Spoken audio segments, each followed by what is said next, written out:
So ngayon, mapiprepare tayo ng pagkain ni Kobe. Ang ihalo natin sa dog food ay gulay. Dahil maganda ito sa digestive system at hindi lang yan. Mayroon itong fiber. Nakakatulong din ito sa pagtanggal ng bulate. Ihalo natin ng maayos para makain yung gulay. Pagkatapos niyan ay nilagyan ko ng Fear Paul Booster.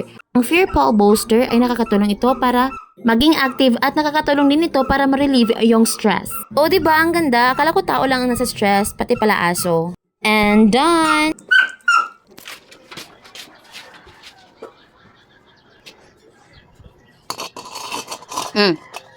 Now you eat your breakfast. Wait. Mulakaw ko. Kobe, wait. Kobe, wait ha. Nasa kay kwaon.